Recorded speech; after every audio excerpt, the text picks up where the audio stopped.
You've made this clear with your reporting here that these are career diplomats looking for actual policy change here, as opposed to making any sort of political statement. Margaret, having spoken then to many of the officials responsible for this memo, why did they feel this memo was necessary?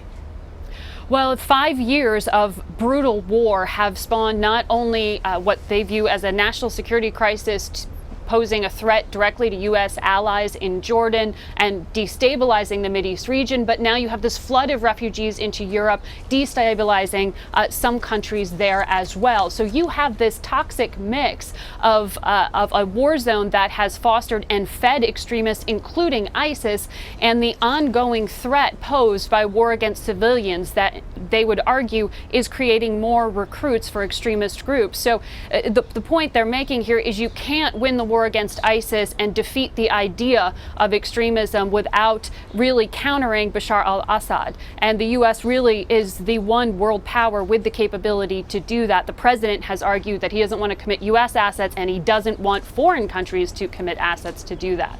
He has also said, has the president, that in foregoing any attempt to neutralize the Assad regime, it has been to place the war with ISIS front and center. It was a war that the president just days ago said, in looking to reassure the nation following the Orlando attack, a war that he believed the U.S. was winning, perhaps in direct contrast to what we heard from CIA Director John Brennan just yesterday in his testimony. But now that so many of the rank and file at the State Department have broken from the administration's policy here with this memo, will the president's hand be forced?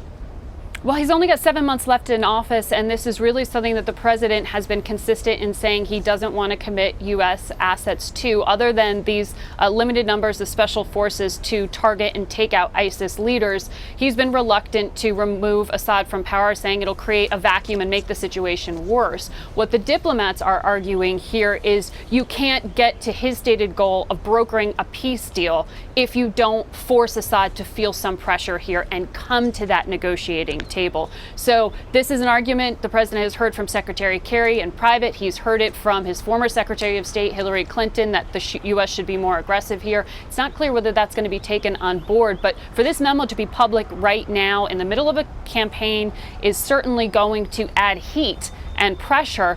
The worry among the diplomats is that it's going to be easily dismissed now and not taken on board. Again, we can't state this enough. It was a memo written by career diplomats seeking real policy change. And you just mentioned there, with the limited amount of time then that President Obama's second term has remaining, given that this memo was leaked, is it possible to look at this then as a message for the next president rather than for the sitting one?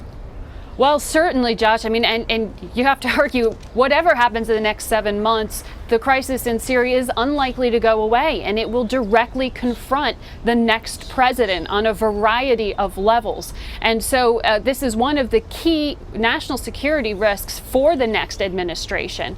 And when it comes to what the CIA director said just yesterday, it really gets at the heart of the challenge here. You can win on the battlefield, but does that mean you win the war of ideas? And the diplomats are arguing here, if you keep creating pressure that creates more extremists, you're never ultimately going to win either. Two issues that are seemingly unable to be separated.